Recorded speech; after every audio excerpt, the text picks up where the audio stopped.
Hello there. I'm Mad Mike. For those just joining me, welcome. For those joining me again, welcome back. So, I'd like to pose an interesting question for you. But first, this is a shrew. It's a tiny mole-like mammal that has venomous teeth. This mammal also eats small insects and smaller animals, but it's pretty harmless to people. Hell, a bite from one of them would be equivalent of a pimple or a bruise. And I mean, just look at him. Are you really scared by something like this? Well, apparently someone thought you would be, because they produced a movie all about them. It's called The Killer Shrews.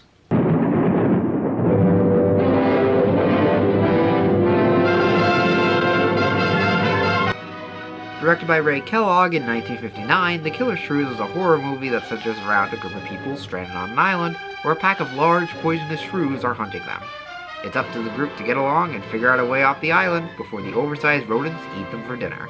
A classic movie plot of this time period, but this movie is anything but a classic. At least, not in the good way. Well, it was a surprising commercial success when it came out. Its success has faded away over the years as quality and taste in films changed.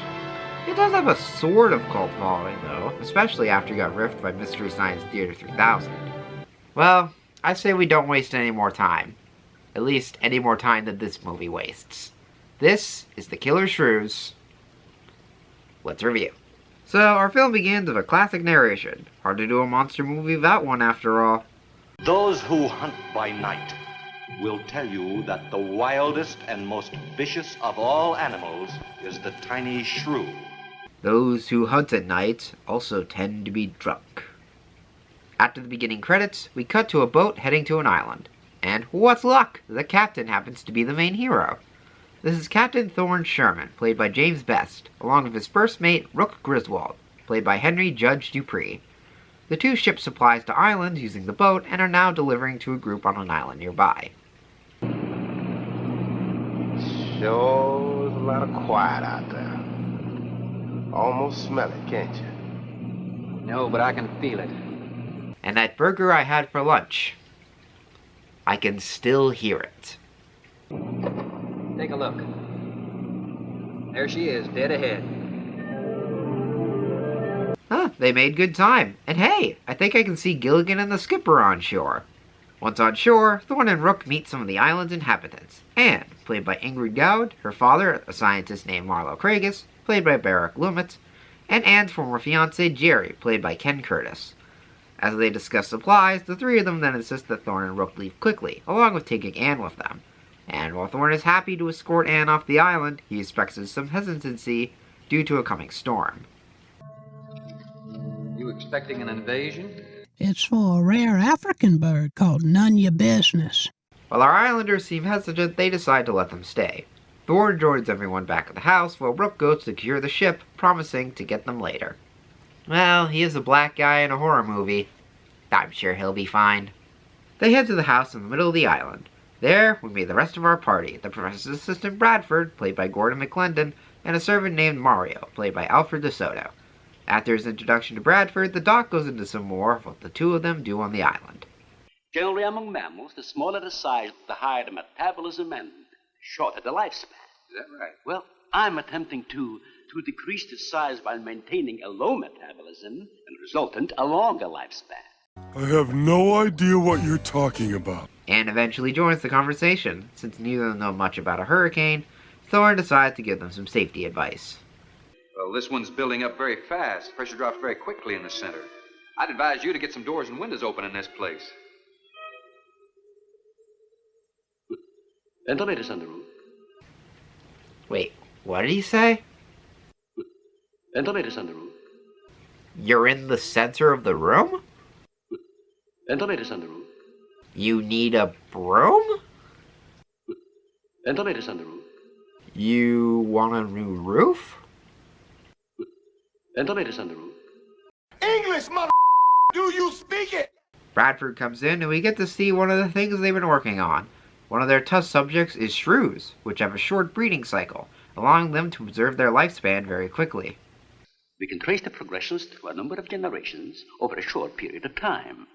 Well, how big do they get? That's an adult. go. Sorry about that. That's just my bullshit alarm. 1 second.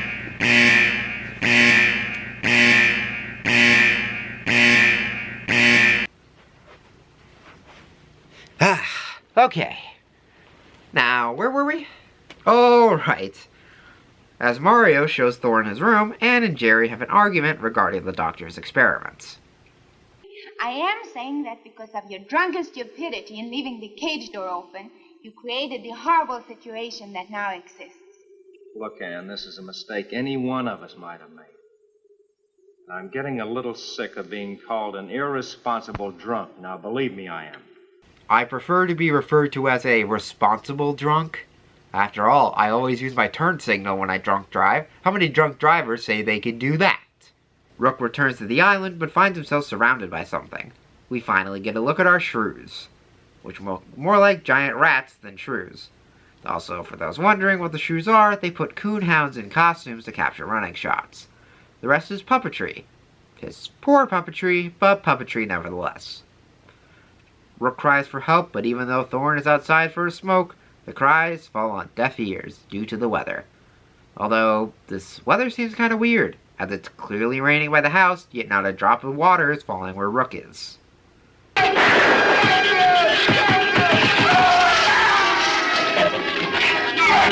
Well, he's dead. Wanting to check on his boat, Thorn decides to leave. However, Anne pulls a gun on him, wanting him to stay.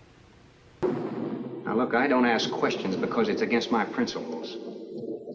Wouldn't you like to explain that? All right. Sit down and I will. Give me the gun. Later. Hey, go! Anne decides to tell Thorn the truth, that there are giant shrews roaming around the island. Thorn takes this surprisingly well, seemingly believing her story. Jerry isn't too pleased about this, though.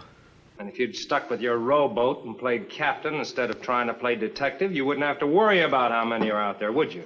That's enough, Jerry. Do you want me to set Tom on you? As the professor explains the situation, the power suddenly cuts out. How could they cut the power, man? They're animals. Once they manage to get some candles lit, Anne and Thorn continue to talk and grow closer. You're a strange man, Thorn. I never met anyone like you. Oh? You seem so disinterested in everything. Aren't you the least bit curious? Hey, don't make fun of his acting. That's my job. As the group settles in for the night, Mario goes to see Jerry so that they can switch out guard duty. Only I'm not sure Jerry's in the best shape for the job. Sit down. Here. Have a drink. It'll help you to relax. Gracias, señor. Sit down. Don't worry, Mario. I'll Shrews the house if they get into the chute. Imagine an intelligent girl like her going for a common sea tramp like him. I really hate that man. Unbeknownst to them, but notes to us.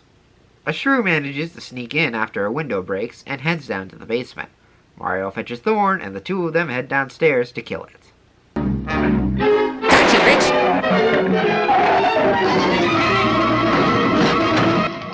He also got busy. I wouldn't be treating his wounds yet. This is a monster movie after all. Mary, you all right?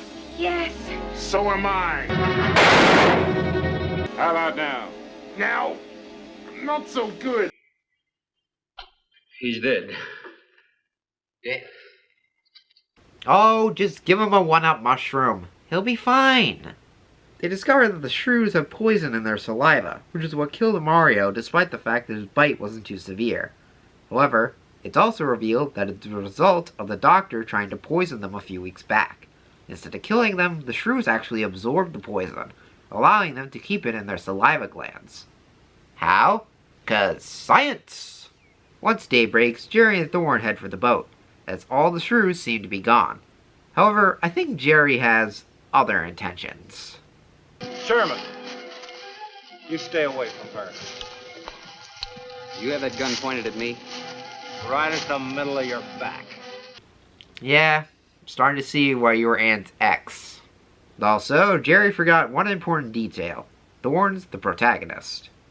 After figuring out that Rook is dead, the Shrews begin chasing them. Jerry makes it to the house first and locks Thorn out, hoping to get rid of him.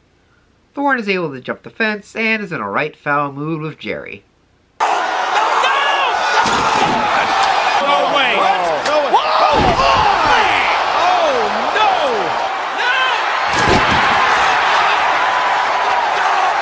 no! Though still in a bit of nerves, everyone is beginning to calm down.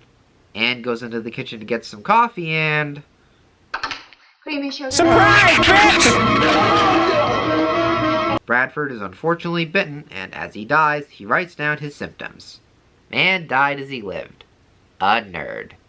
The Shrews start digging into the house, so our 4 survivors head out into the yard to find something they can use. Thorn discovers some empty gas tanks and has an idea to use them as armor so that the Shrews can't bite them. Jerry refuses to go, however, and decides to stay on the roof of the house. Well, as long as he stays up there for a little while, he might be able to make it out of this.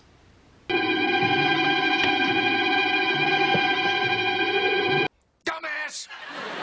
The Shrews, of course, get to him and gobble him down. Meanwhile, our group of the tanks are doing fine. I admit, this part of the movie is pretty good. On one hand, they are safe in the tanks, as the Shrews can't pierce through metal. On the other hand, they need to be careful how they walk, because the Shrews could get underneath and either bite them or flip the makeshift tank over. They eventually make it to the beach. Once in the water, they swim to the boat and head off. The doctor comments on how the Shrews will eventually eat themselves and die of starvation, wrapping up the film. And that was The Killer Shrews. Definitely not one of the best movies, but I feel like that was more in execution than concept. I mean, the acting, while not great, isn't too bad, and the idea of the Shrews is okay. However, the movie still suffers from a lot of technical problems. It also drags on a lot of parts, and while the creatures are interesting in idea, they don't really translate well in design. Not one of the worst monster movies out there, but you won't miss much if you choose not to visit this deadly island. Thank you for joining me on this review. Until the next film, farewell.